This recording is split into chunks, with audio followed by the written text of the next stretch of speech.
This is the last lecture on Cohen-Macaulay rings. And I want to give you some non-trivial examples of Cohen-Macaulay rings, which are constructed as rings of invariants of various groups. I will mainly focus on finite groups acting on polynomial ring and show you that sometime the ring of invariants is Cohen-Macaulay, sometime it is not Cohen-Macaulay, but very often it is Cohen-Macaulay. So this produces a large class of Cohen-Macaulay rings. These are graded rings, not local rings, but we can localize at any prime ideal and get very big class of Cohen-Macaulay local rings. So here is the setting. So K is a field, and X1, Xn, these are indeterminates. And we take the polynomial ring R, X1, Xn, and G, a group of automorphisms,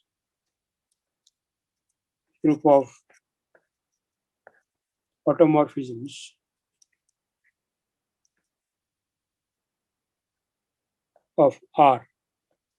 Okay. So, for example,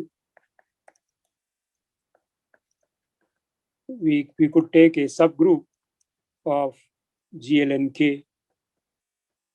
Okay. This is the group of invertible matrices with entries in K. And so the elements of G are n by n matrices.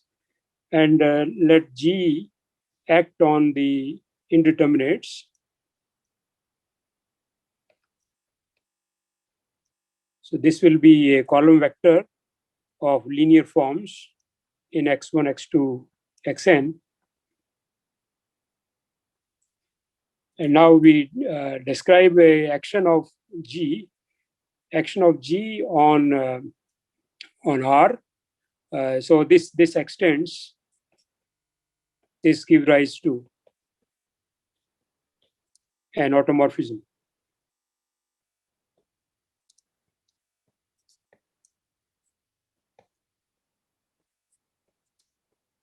of R. So let this be again be denoted by G. So G acts on a polynomial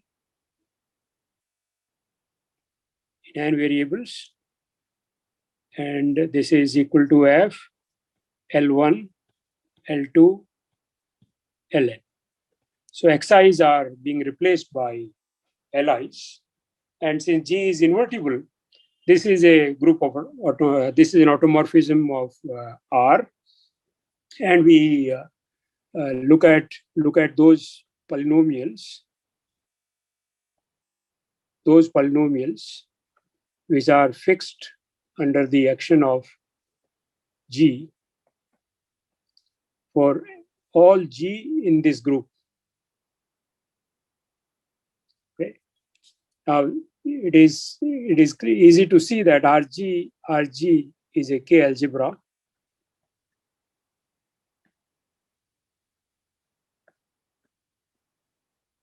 Okay, so R contains RG, and this contains K. So the question arises,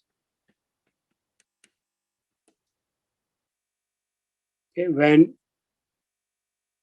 is RG a Noetherian ring?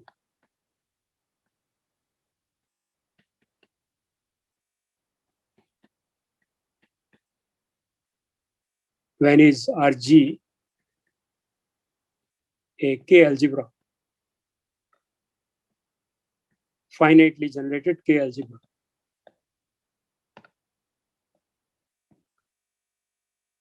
When is RG Cohen-Macaulay?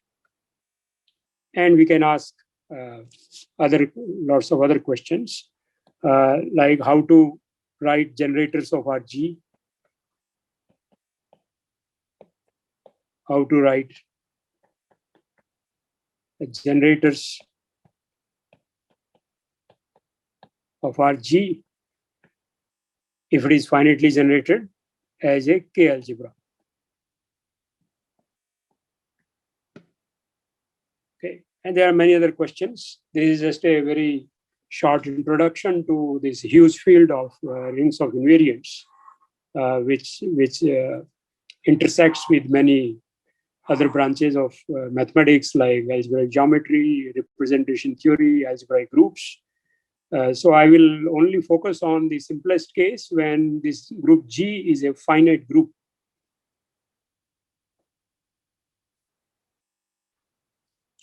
Let me begin with some example.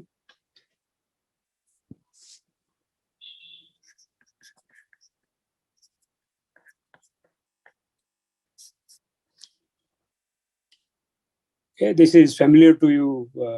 So take the symmetric group.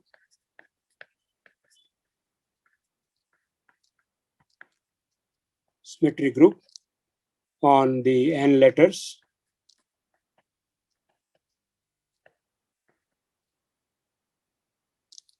And embed this symmetric group into GLNN. You take your favorite field. Okay. And so this embeds as permutation matrices. Just permute the rows or columns of a matrix using the permutation in Sn. So Sn can be thought of as a subgroup of GLNK. And then it is acting in the manner I described earlier. We say it is acting linearly. So the indeterminates xi's are being mapped to some linear forms under the action of these matrices. Okay. Then in Galois theory, you have learned that the invariant functions under the group Sn are simply the elementary symmetric polynomials. And the same proof will give you that the ring of invariants of Sn is generated as a K algebra by the elementary symmetric functions or elementary symmetric polynomials. Remember, sigma 1 is x1 plus xn. Sigma 2 is sum of xi, xj, and so on. And sigma n is x1, x2, xn. And you also know from your first algebra course that sigma 1, sigma 2, sigma n, they are algebraically independent. And therefore, the ring of invariants is a polynomial ring. And therefore, it is Cohen-Macaulay, much more than Cohen-Macaulay, but it turned out to be Cohen-Macaulay in this case. Because last time we proved that polynomial ring over a field are Cohen-Macaulay. Let's look at a finite group. So let's consider the group of symmetries of a square. Consider the cyclic group of symmetries.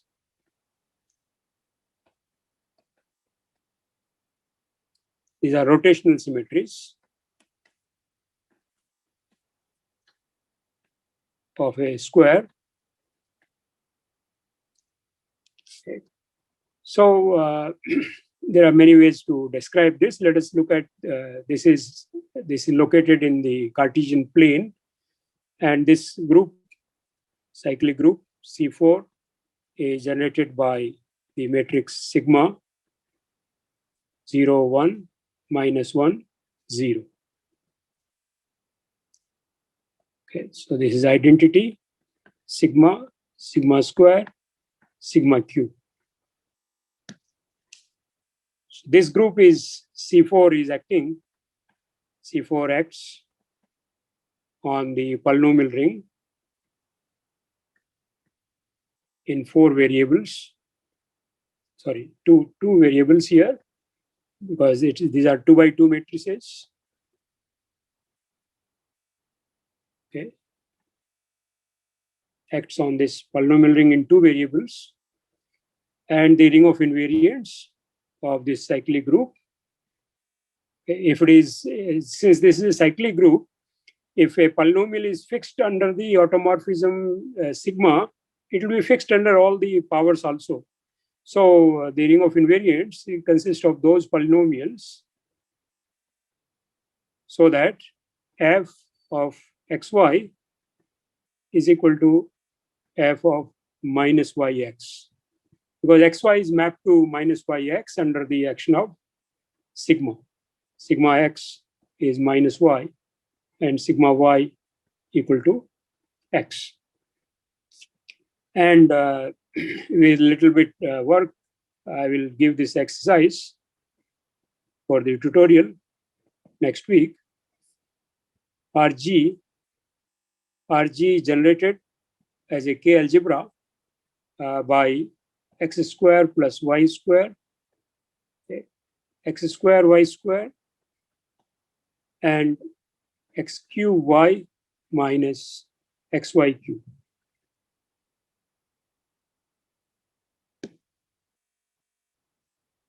Okay, this is the square of the distance from the origin. Under rotation, this is an invariant. X square y square, because x is mapped to minus y and y is mapped to x square y square is also invariant.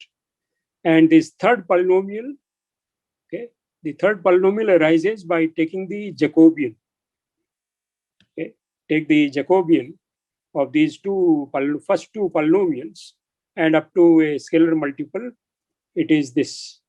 And you can use the change of variable formula.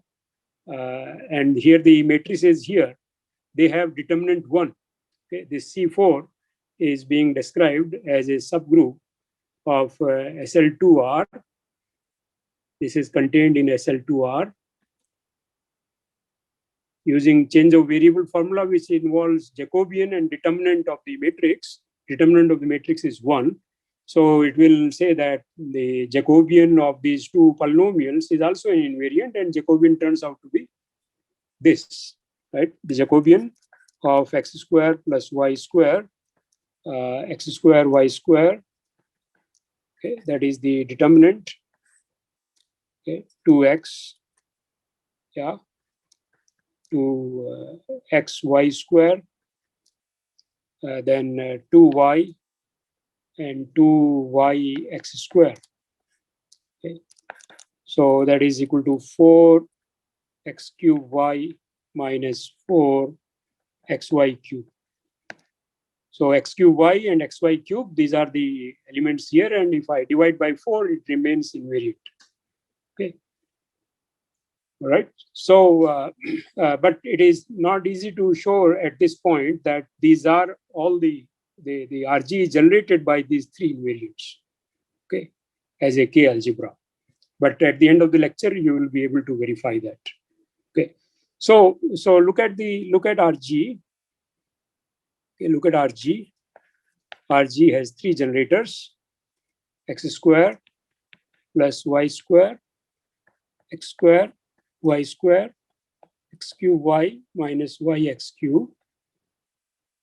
In few minutes, we will see that the Krull dimension of RG is same as the Krull dimension of R, which is 2. In fact, R containing RG, this is an integral extension. We will come to this point in a minute.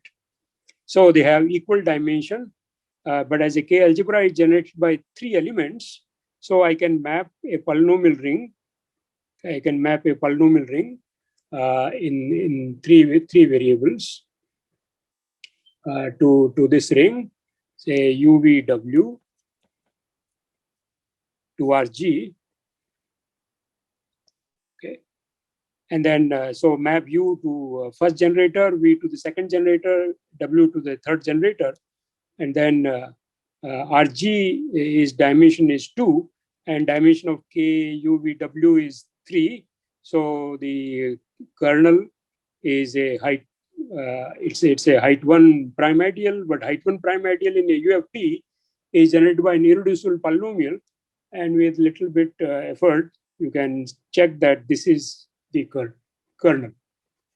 Okay, so this will be an exercise for you to prove that the kernel is exactly given by this irreducible polynomial. Okay, so RG is isomorphic. It is the coordinate ring of a hypersurface in three-dimensional space. Okay, yeah. So what is the meaning of invariant polynomials? Yeah, what is really happening? So G is not only acting on polynomial ring, G is also acting on the vector space. Okay, G is also acting on vector space. So so take Kn. This is my vector space. Okay, and GLN is simply GLV. All the isomorphisms of V, and so this is the action V mapping to GV. G is an invertible matrix, so this is an isomorphism. And this is a group action. G is acting on Kn and producing vectors in Kn. This is a group action. So my vector space V splits as a disjoint union of G orbits. Okay, so I take a vector, a non-zero vector. Okay, if I take zero vector, the orbit is a singleton. But if I take a non-zero vector, then its orbit, which I denote by GV, is set of all these vectors, GV, where G belongs to G.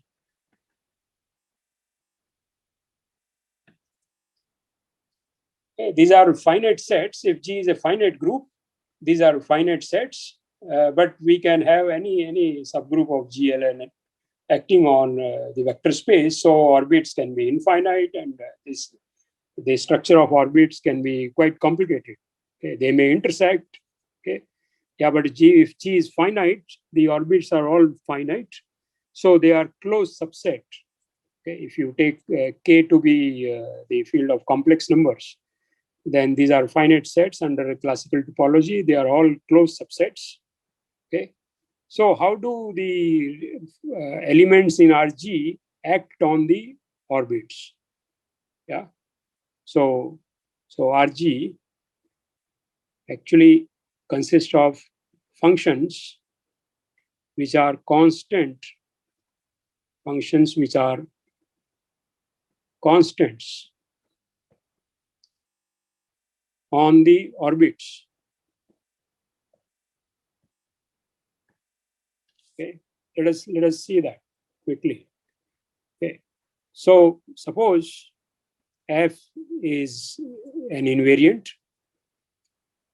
Let me, for simplicity, take K equal to C. Okay, so F is an invariant under the action of G. Yeah, F is an invariant under the action of G. So that means F composed with G is acting on the indeterminates, x1 up to xn, right? The action of G was substitute xi's with the linear forms. So I'm first acting G on the coordinate functions xi's and then applying F. So F is an invariant if and only if this is equal to F. Okay, these two polynomials are equal. Yeah, but my field is infinite. That means they are equal as functions from Cn to C. Yeah, whenever the field is infinite, two polynomials which are different, they are different functions on this vector space Fn. Okay, so that means this means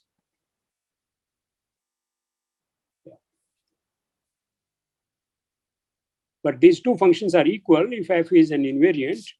That means that when I operate FOG, on any vector in Cn, this is same as Fv. Okay, for all vectors in Cn. Yeah. Okay. So that means F composed with Gv is equal to Fv. And this means F is constant. Okay, this is an element in the orbit of V, and this was, so you take a vector and then take all these vectors in the orbit GV, and the value of F on any element in the orbit is same as value of F on this element V. So F is constant along the orbits, along the G orbits. Okay. Yeah. So the orbits, the collection of orbits, this is represented by R by Cn. G is acting on Cn, and the collection of orbits is, because it is group acting on Cn, this is the set of orbits.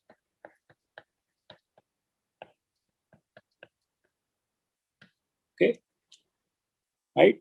And Rg is simply the polynomial functions, because they are constant along the orbits. We can think of them as polynomial functions on Cn mod G. Okay, yeah. So that this converts Cn mod G into an affine variety.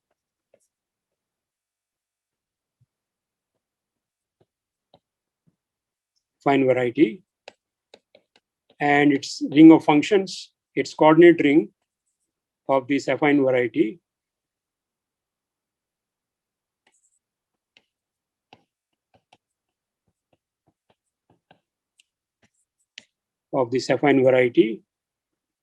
Vg is simply Rg.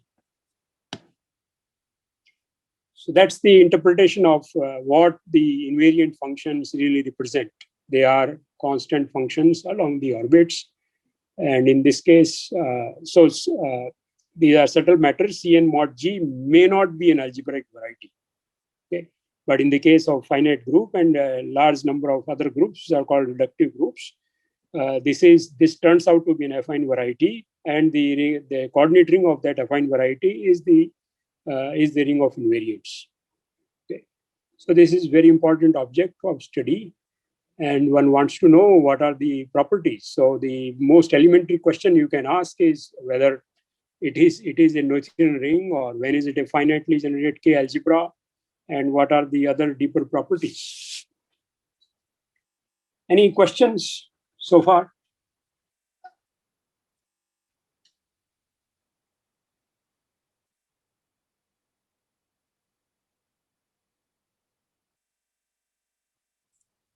Any questions?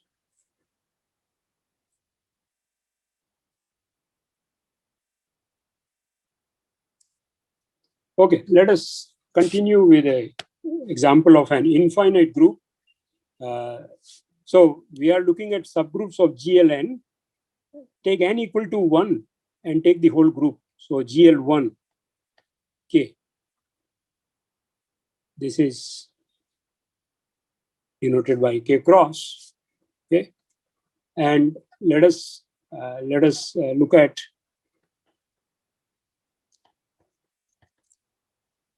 polynomial ring in 5 variables over K.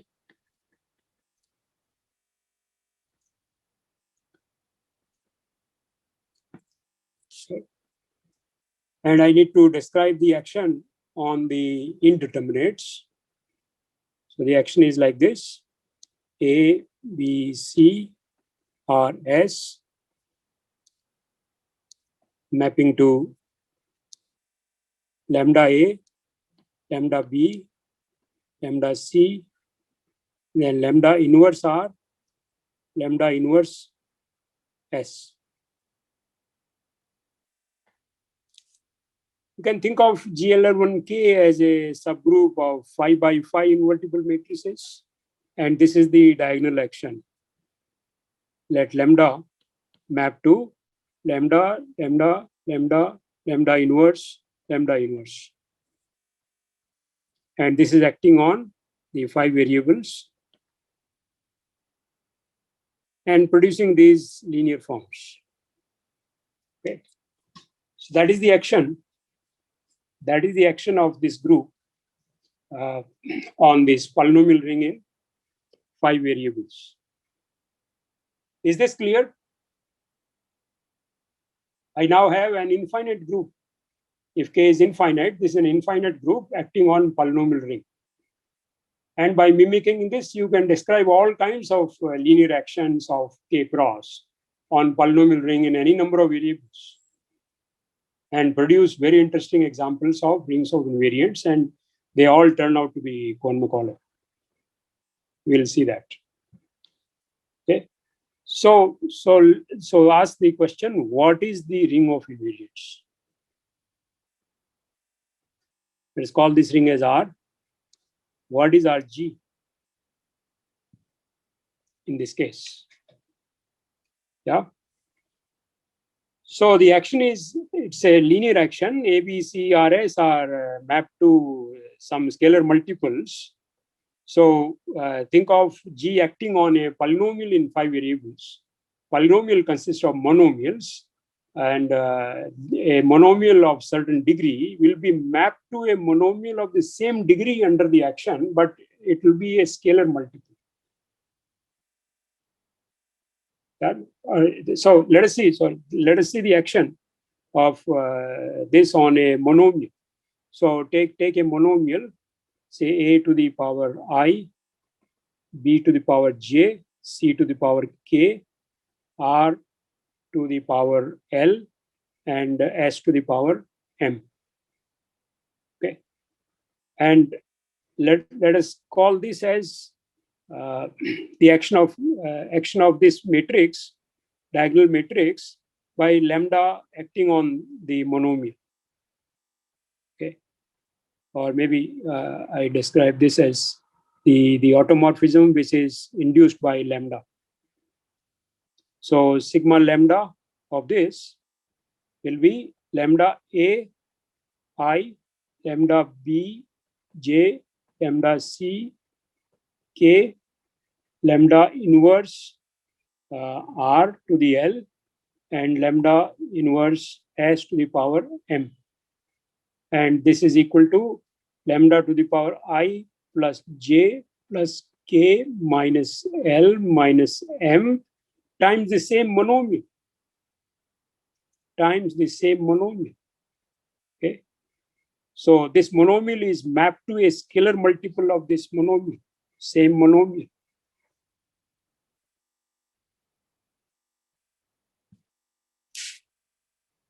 Yeah. So when is this?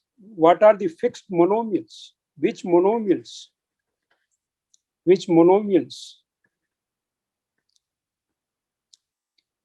Belong to Rg? Yeah. So this monomial ai, bj, ck, ri, sj. This is an Rg if and only if lambda to the power I plus j plus k minus minus L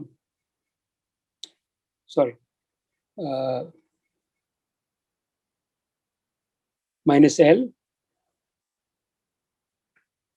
m. This is 1. This is 1 for every lambda in K cross. So can you tell me when is it possible? Remember, K is infinite. K is infinite.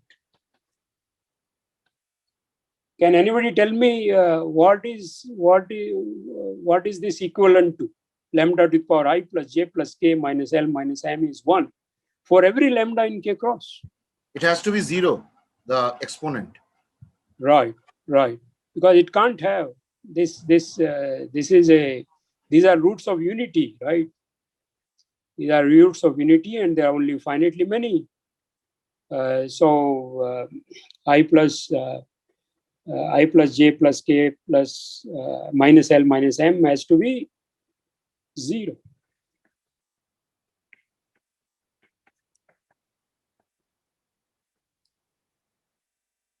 Yeah. So therefore, this I plus j plus I j k L M are, they are solutions to the non-negative integral solutions to the linear Diophantine equation.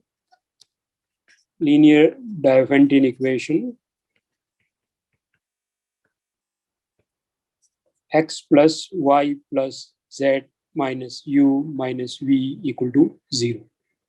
Okay. I have one linear Diophantine equations and I'm looking for non-negative integral solutions. Okay.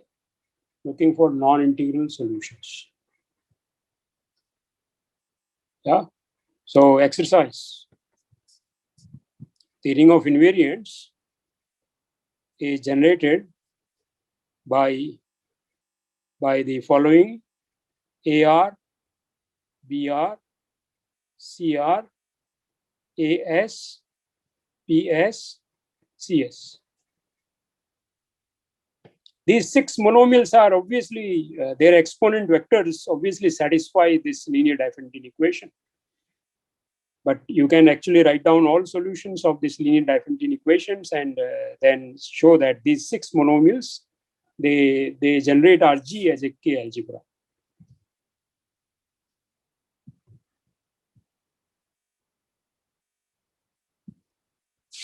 What is the Krull dimension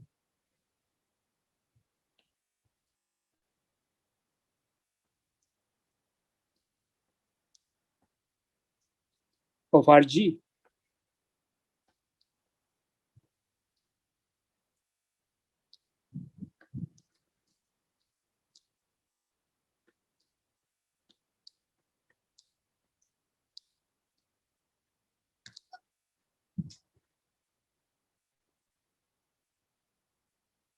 So I have a subring of polynomial ring in 5 variables.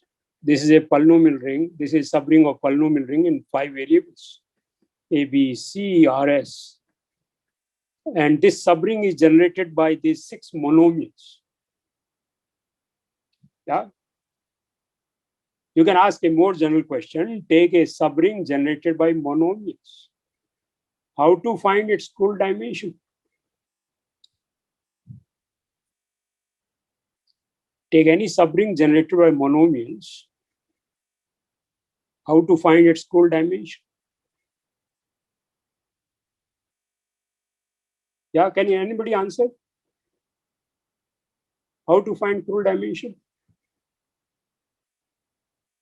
of a subring generated by monomials? You have to remember the characterizations of Krull dimension. There are various characterizations of Krull dimension. By computing Hilbert series? Yeah, some other method. Yeah, there is one. Another method.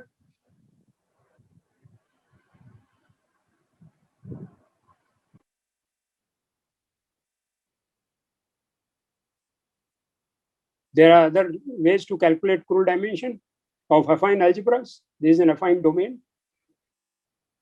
By computing transcendence degree over K. Yes, right. So among these 6 monomials, I have to find out which are algebraically independent, right? Yes. Yeah. So which of these monomials are algebraically independent?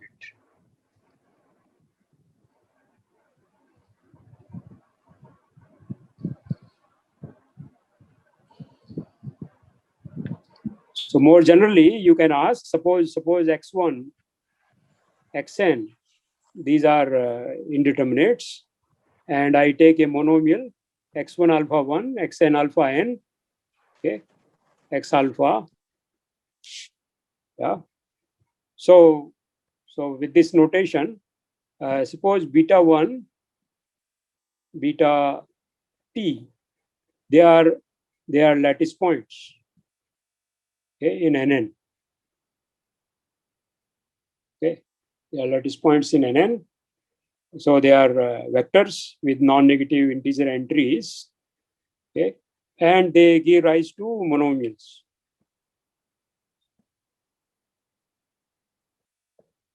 And take the subalgebra generated by these monomials.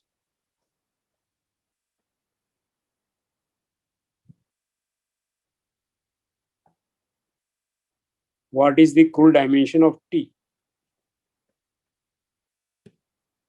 And you know from Professor Patil's lectures that this is the transcendence degree. This is the transcendence degree of T over K. So it is the number of algebraically independent monomials. Exercise. Okay. Beta 1, beta T are Q independent. Okay. They also lie inside Qn, the Q vector space Qn. Right? So they are Q linearly independent if and only if the monomials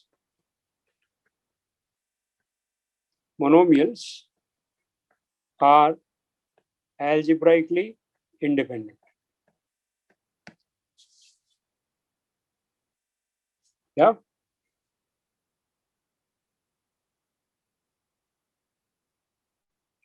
You can solve this exercise. It will be in the tutorial sheet. So using this method, we can calculate the Krull dimension of our ring RG, and this will turn out to be 4. 4 of these 6 monomials will be linearly independent. The others are, they are algebraically independent. Others are dependent.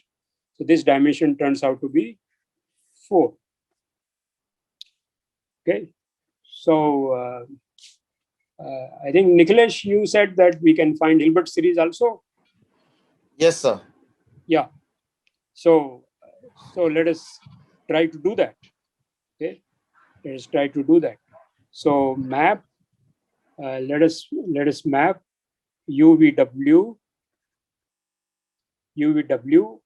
XYZ to my ring of invariants.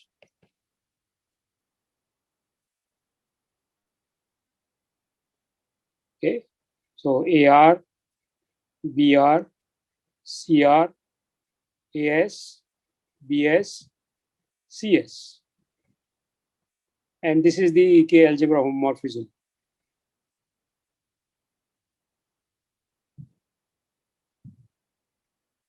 This is my phi. Okay. This is my phi. And to find the kernel, look at the following matrix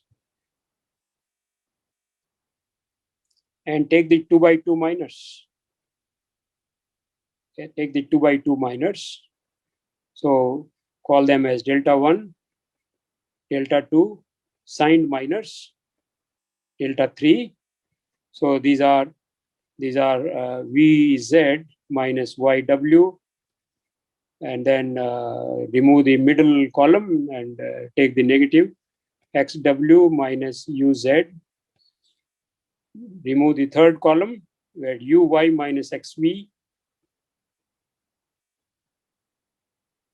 Okay. These are the 2 by 2 minors, and you can check that delta 1, delta 2, delta 3, they are in the kernel. They are in the kernel. Okay. They are in the kernel. And this is precisely the kernel.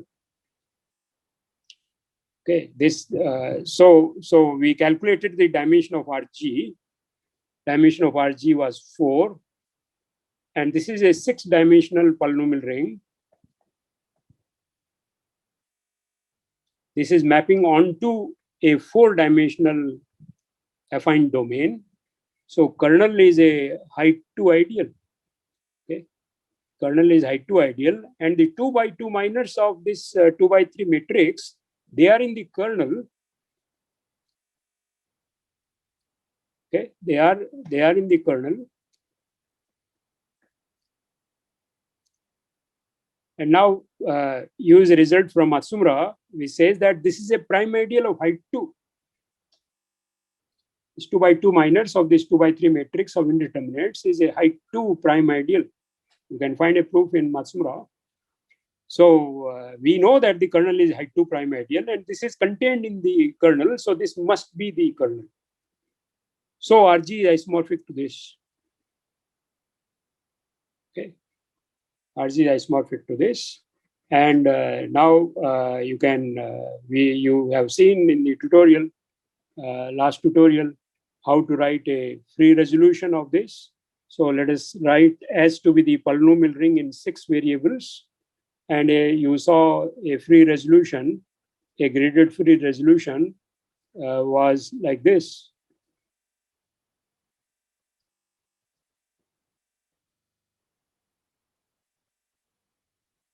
Let's call this as P.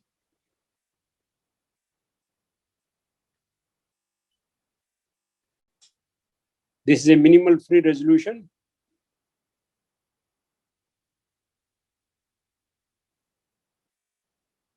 S resolution of RG, and therefore projective dimension of RG as an S module. What is the projective dimension?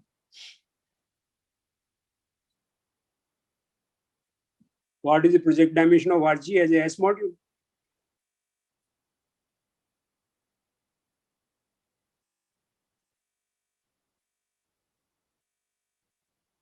Omkar. Okay, it is 2. Yeah. So there are these two things here. Yeah. This is my RG, and length of the free resolution is 2. And so what is the depth? Omkar, what is the depth?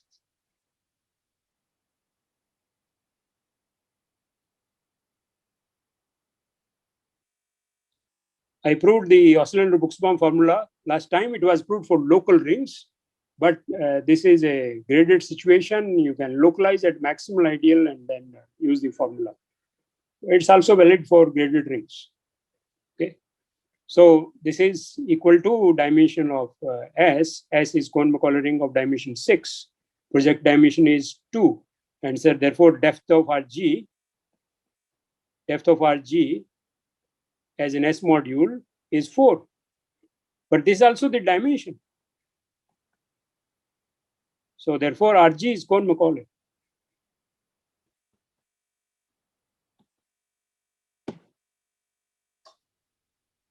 Is this clear to everyone?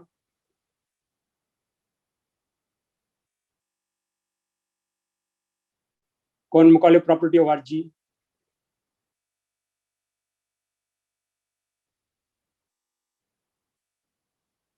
What I have proved is that RG, when localized at the maximal homogeneous ideal, is Cohen-Macaulay.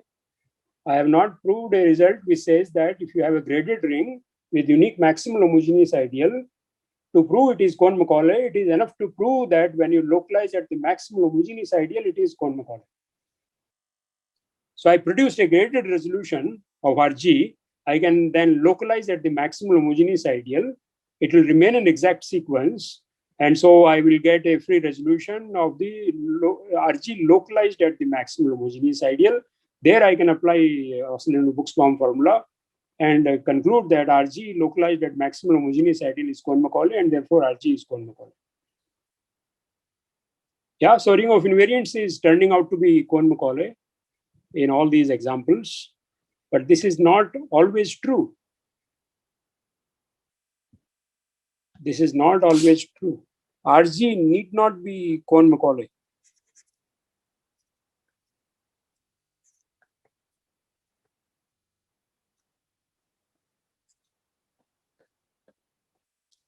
Need not be Cohen-Macaulay.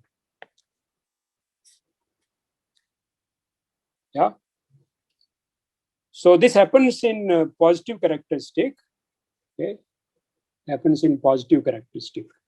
So I'll give an example, but details will be part of the tutorial. Yeah. So let us take a field of characteristic 2.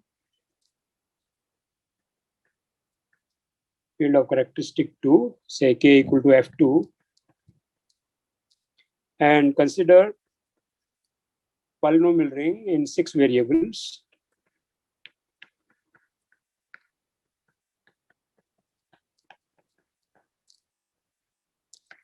And let us take a group of order 2, C2. So this is the action of the group is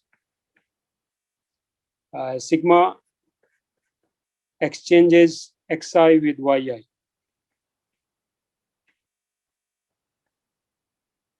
for all r.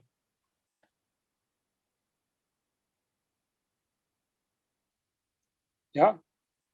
So you can realize sigma as G GL GL 6 F2.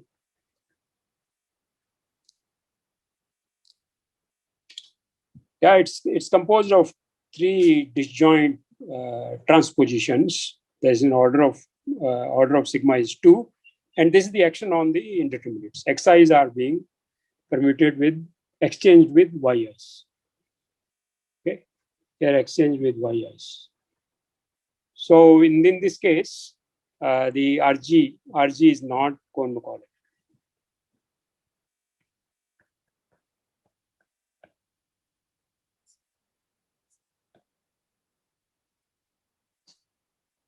Okay. This is a sort of exception. Very often it is Cohen-Macaulay. I will not describe what are the most general situation in which RG is Cohen-Macaulay, but I'll give you a big class for finite group. So let us, in the remaining time, let me just focus on RG when G is finite. So now onwards.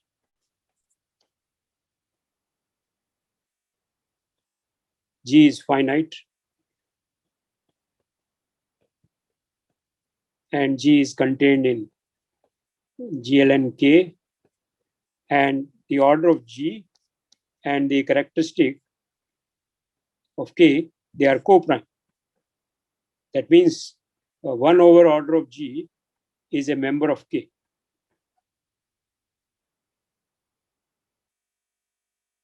So I want to understand in this case. So this is the main theorem I want to prove, that with these assumptions, okay, RG is a finitely generated K algebra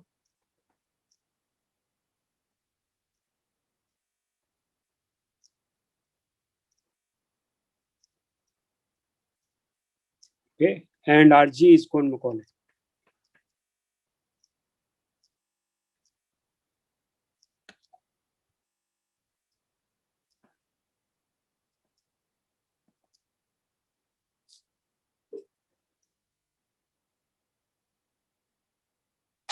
Yeah, so the assumptions are clear. Order of G and characteristic of the field, they are co-prime. And in this earlier example that I described, the order of the group was 2 and the characteristic of the field was also 2. That's where things go wrong. But if the order of the group and characteristic of the field are co-prime, then and G is finite, then RG will always be Cohen-Macaulay. And therefore, we have a huge class of Cohen-Macaulay rings. Okay. Yeah. So let us see that RG is finitely generated first. So K contained in RG, and R is my polynomial ring in n variables. Okay. And I'm trying to prove that RG is a finitely generated K algebra. Can anybody tell me how, does it remind you of a result from Matthew MacDonald?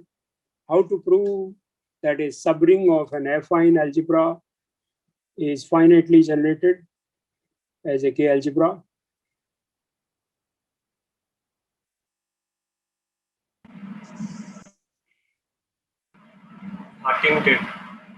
Artin-Tate lemma. Yeah. Use Artin-Tate lemma.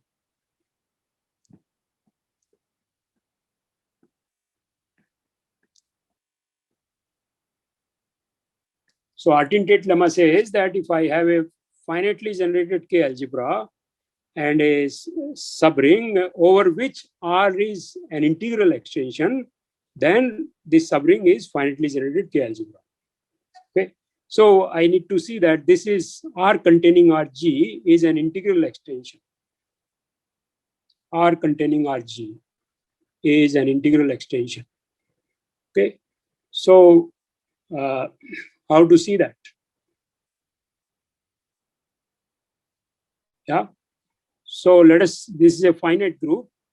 Let us look at T minus Gxi, okay, product where G belongs to G.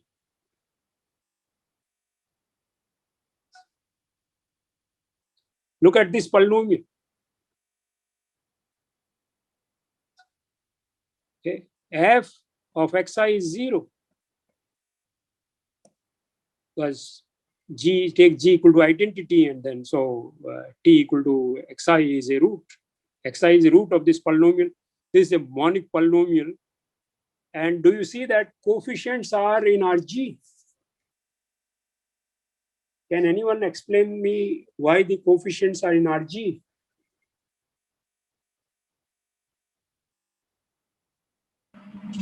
Symmetric functions. Pardon? They are symmetric functions like summation and second degree terms. The coefficient. Yeah. So the coefficient, suppose order of G is equal to m, then coefficient of T to the power m minus 1. What is the coefficient? It is the sum of Gxi, where G belongs to G. So this is the first elementary symmetric functions of Gxi's, right? And when I operate any element here, this will be same. This is fixed because Hg, where G belongs to G, is a permutation of elements of G. So this remains fixed. Similarly, the coefficient of T to the power m minus 2 will be second elementary symmetric polynomial in Gxi's, and so the coefficients of this polynomial Ft, they are in Rg. So R is integral over Rg. So this extension is integral. This is true for every xi.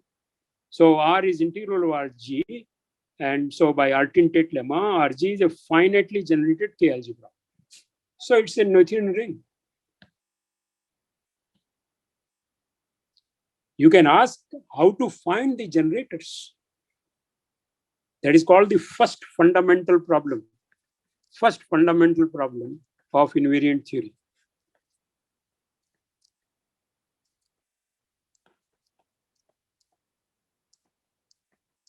Okay, a solution of this was first given by Hilbert, and that started commutative algebra.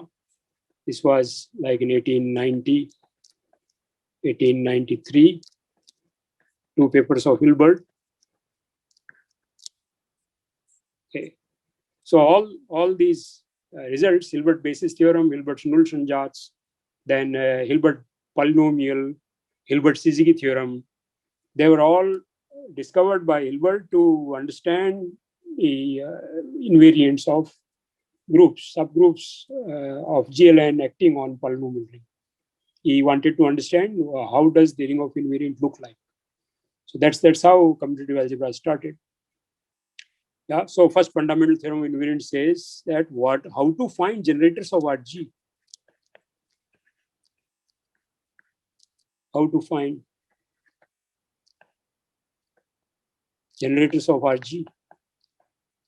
And once one has solved this problem, and suppose we are successful in finding some generators of RG as a finitely generated K algebra, then the second fundamental problem of invariant theory, okay, that says find the equations, find the polynomial relations among these. So map Ti's to Fi's, okay, and find the kernel. This is the second fundamental problem. Okay. Of course, you can generalize this and say find the free resolution. Yeah, we did this for the ring of invariants of the torus. Remember, I described the ring of invariants of torus, and I solved both these problems in that particular case.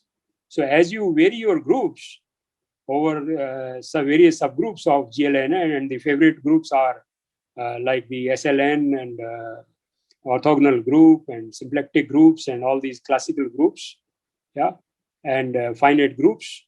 So they all act in many different ways, and this is a huge class of problem. And this is the this area has been in fashion ever since. How to find? And now there are very good algorithms which have been implemented to solve these first two problems of invariant theory.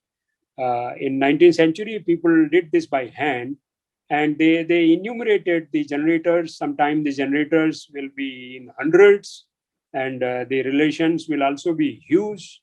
But they did it. I mean, they had this was one of the major areas in computative algebra, and people found invariants of various kinds of groups, and it was a kind of industry.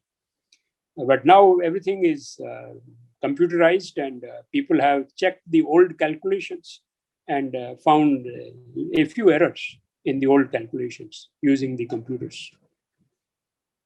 Okay, so we have understood that it's a finitely generated K algebra using the Artin-Tate lemma. But now let me show you that RG is actually a Cohen-Macaulay ring.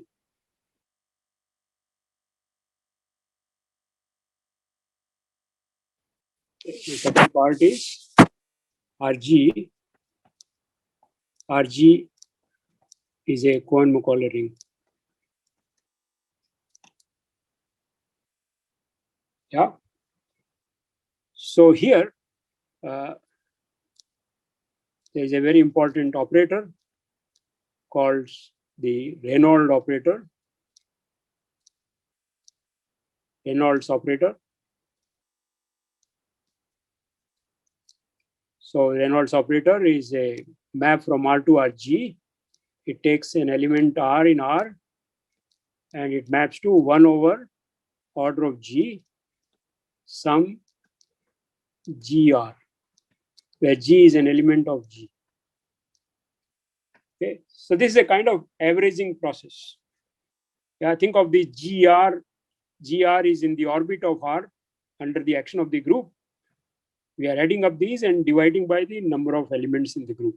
So this is a kind of averaging process, and it has an analog for infinite groups in terms of some integrals. Okay, so this is called the Reynolds operator. What are the properties? Suppose I apply the Reynolds operator on an element in the ring of invariants. Ring of invariants S. Suppose S is in the ring of invariants, then it is 1 over order of G, sum GS, where G belongs to G. What is this? What is rho applied to an element in the ring of invariants?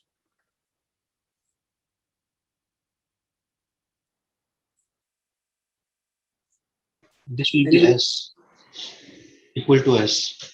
Equal to S, right. It's equal to S. So Reynolds operator induces identity on the subring of invariants. Okay. Yeah, it's a, and rho R is an invariant. Suppose I operate an element of the group on rho R. This is 1 over order of G summation H G R. What is this?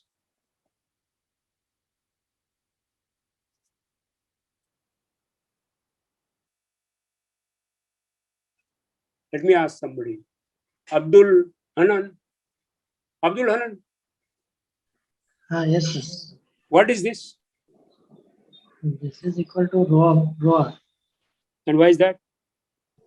Because HG, the map H goes to HG is isomorphism of the group.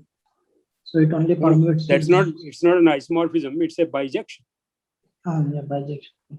Yeah. So it's just a permutation of the same elements. HGR is a permutation of same elements of the ring. Yes. Yeah. So this says that rho is a map from R to RG. It is identity on RG, and you should check that rho is a RG module homomorphism. See, R is a module over RG, right? In this case, it's a finite integral extension. R is a finitely generated module over RG. So rho is a RG module homomorphism, and rho restricted to RG is identity. Yeah. Rho restricted to RG is an identity. So 0 to RG to R over RG. This is an exact sequence of RG modules.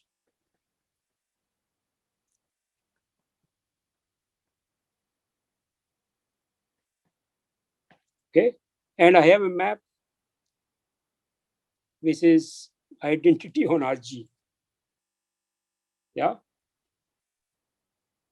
This is an RG module homomorphism from R to RG. This is identity on RG. So what kind of sequence is this?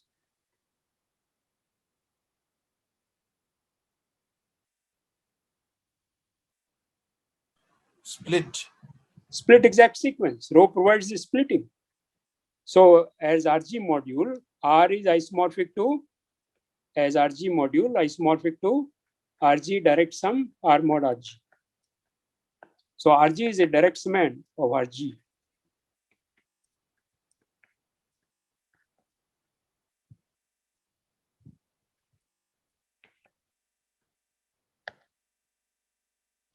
Yeah.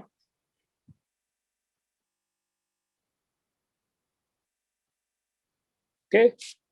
So let's generalize this situation a little bit. So let R contained in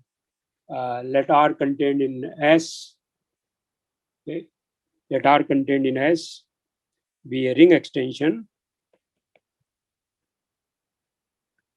Okay, the ring extension, and we say that rho from S to R is a Reynolds operator. Reynolds operator for this pair if rho restricted to R is identity on R, and rho is an R module homomorphism.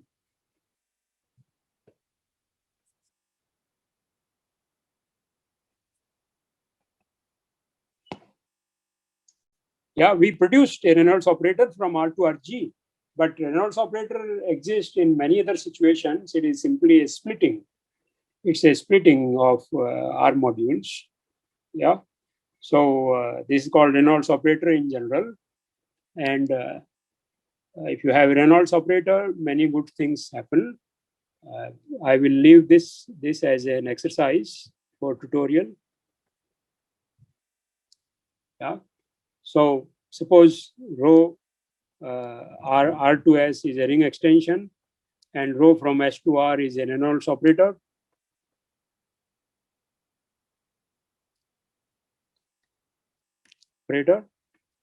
Then if I is an ideal in R,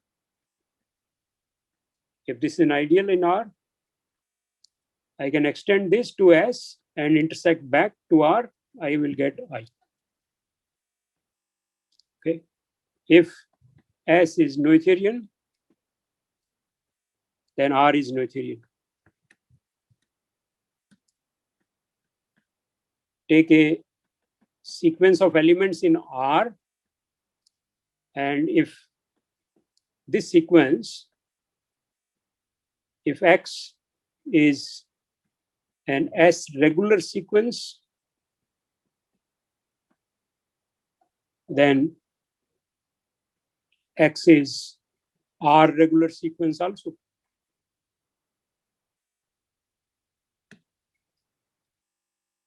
Okay, so I will leave reading the proof of this result as a small exercise.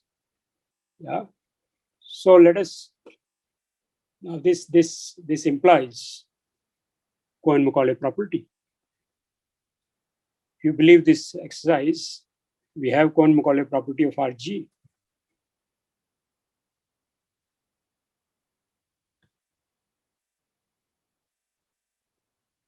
Yeah, how to see that it is Cohen-Macaulay. So RG is a finitely generated K algebra. I have a Reynolds operator from R to RG.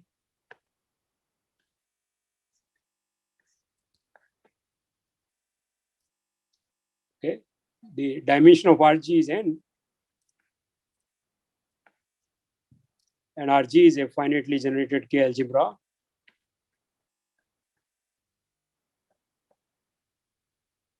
In fact, it is a graded K algebra, because a polynomial of degree n will be mapped to a polynomial of degree n, because our actions, I'm describing actions of finite groups contained in GLN as these are linear actions. Xi's are mapped to linear forms. Okay, so if Xi's are mapped to linear form, a monomial of degree n is mapped to a monomial of degree n. Okay, this row is a graded homomorphism. Yeah. And RG is a finitely generated K algebra of same dimension as dimension of R. Okay, so RG has a homogeneous system of parameters. So take a homogeneous system of parameters. Since dimension is n, there exists a homogeneous system of parameters in RG.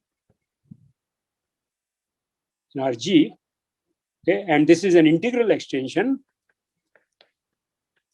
Is an integral extension. So F1, Fn is M primary, where this M is the unique maximal homogeneous ideal.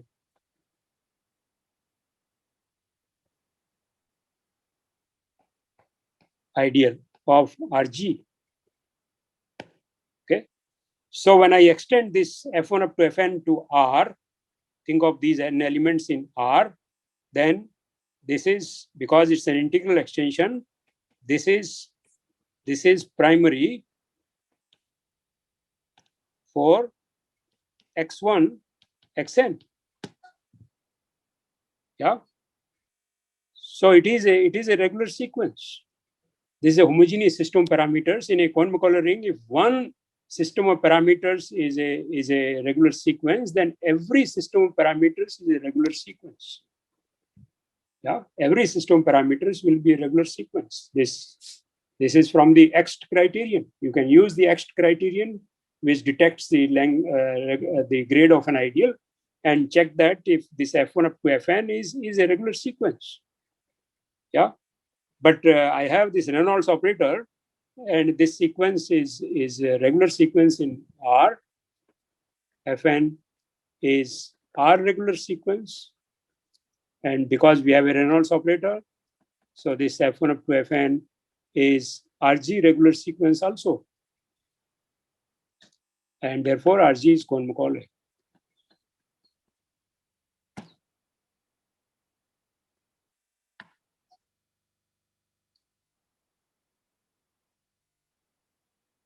Any questions?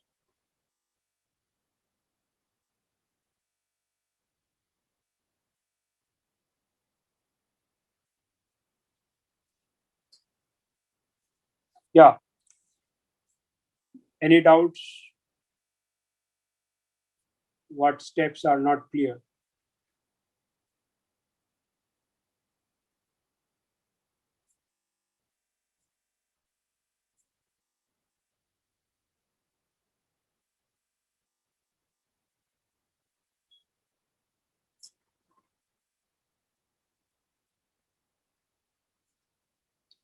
Okay, so final 10 minutes, I want to give you an algorithm to solve the first fundamental problem.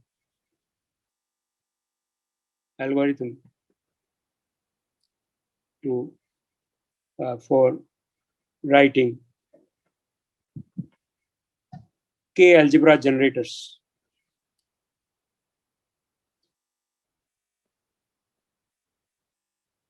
Of RG.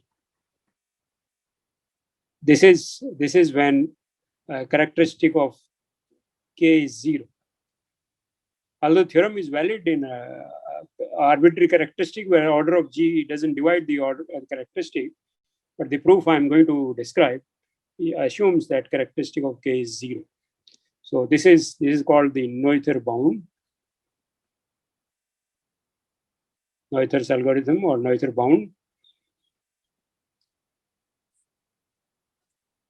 Okay, so I need to find the algebra generators of RG.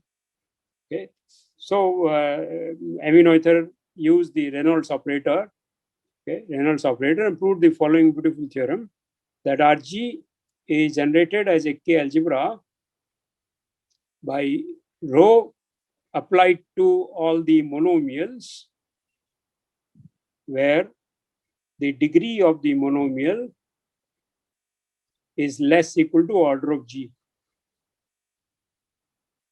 There are only finitely many monomials whose degree is less than or equal to order of G. You apply the Reynolds operator on all these monomials. These are the algebra generators. It's much better than saying apply alternate lemma. Yeah, it has given explicit set of generators of RG. This is valid in the general situation, but in characteristic P, this is not valid.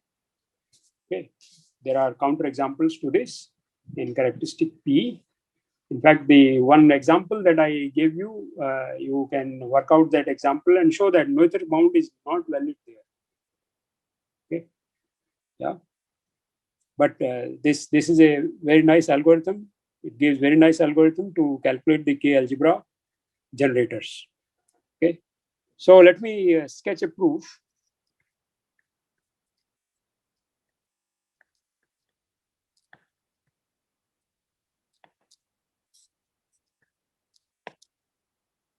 The sketch of the proof.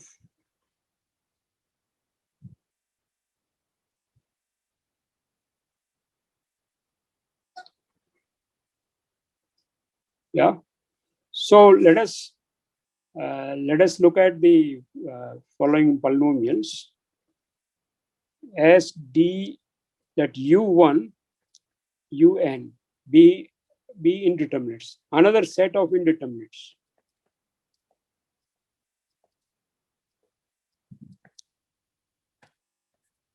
And write SDU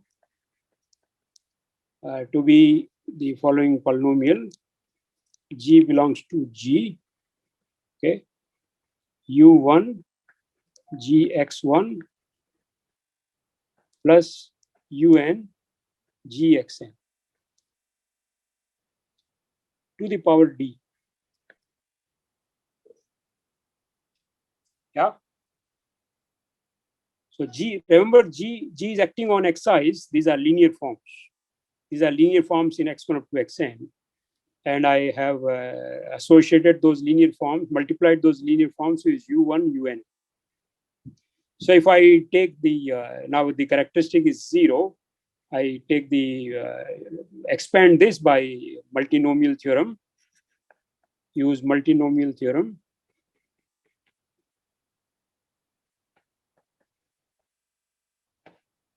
So when I take the dth power of these n polynomials, yeah, then I will get u1 gx1. So let me write gx1 as L1 to the power alpha 1, u2 L2 to the power alpha 2, un ln to the power alpha n. Yeah. So u1 alpha 1, un alpha n. Of course, there will be some multinomial here. D choose alpha 1, alpha n. Okay. So the coefficient of u1 alpha 1, un alpha n is equal to L1 alpha 1, L2 alpha 2, ln alpha n.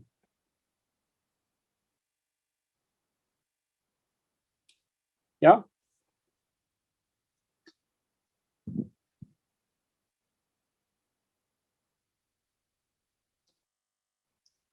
Okay.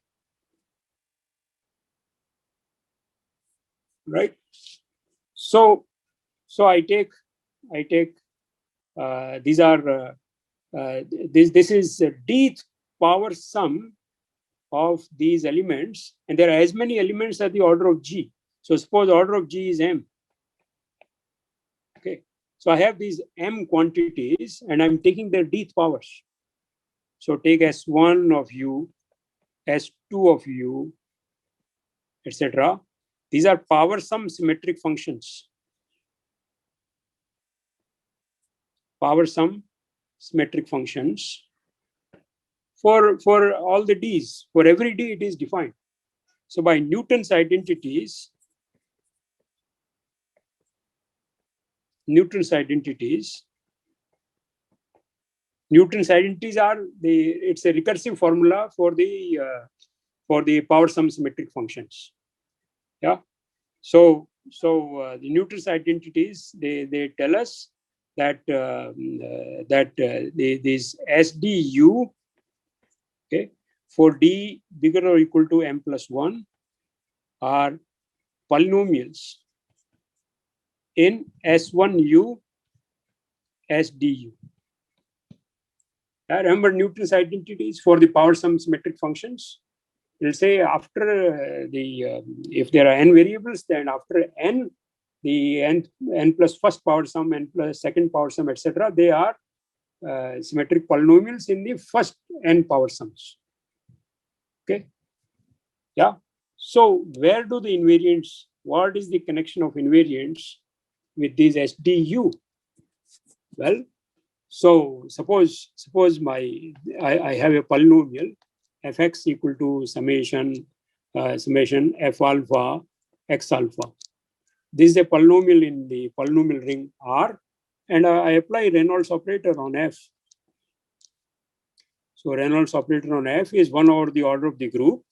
Yeah, this makes sense. This is the order characteristic of the field and order of the group. They are co-prime. So this is summation G belonging to G. Okay, and this is the Reynolds operator. So let G act on this. Yeah, f alphas are constants. So this is alpha, f alpha, G x alpha. Okay, G x alpha. So you see, G is the group is acting linearly. Each xi is mapped to some linear forms. So G x alpha, this has same degree. Either this G alpha x alpha has same degree as x alpha. Okay.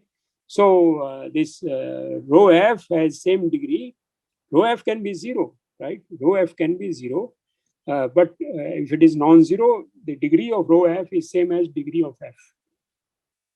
It's a homogeneous. If f is a homogeneous polynomial, rho f is also a homogeneous polynomial.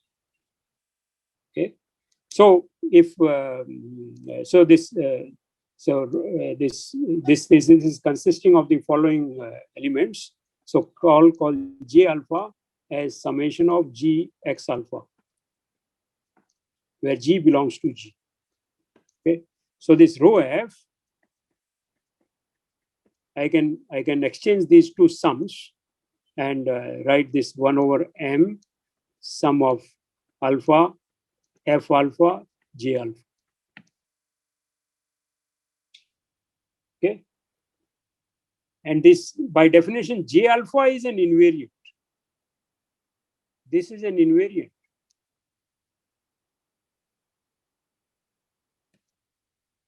That's an invariant. Okay, so J alpha, remember J alpha is sum of G X alphas, and these G X alphas, these J alphas are occurring in SDU.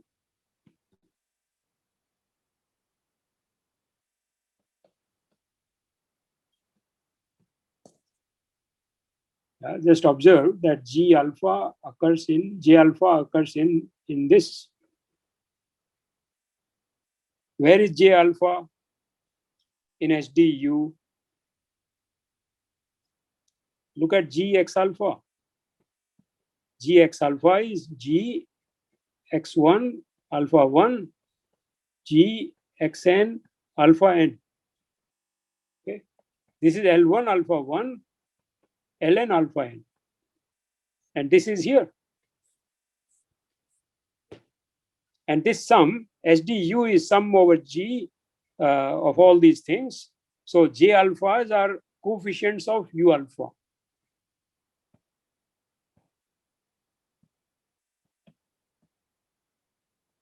U alpha in SDU. Yeah. Okay. The ring of invariants is generated by rho alphas. Rho is a surjective map from R to Rg. Okay. Every element of Rg remains fixed, and rho maps elements of R to Rg. Say,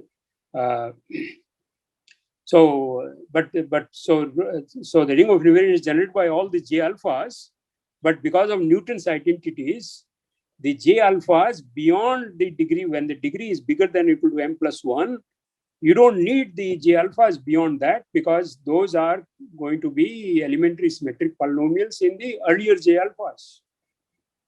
So all the J alphas will generate the ring of invariants when mod alpha is at most the order of the group.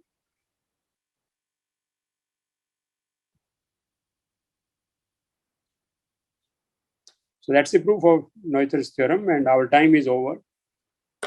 Okay. Yeah, any questions?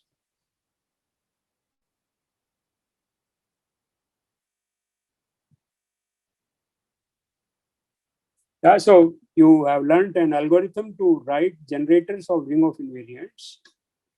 Yeah, and I also proved that this ring of invariants is Cohen-Macaulay. So literally, you can write thousands of examples of Cohen-Macaulay rings, ask for their free resolutions. Yeah, these are never-ending problems. Yeah.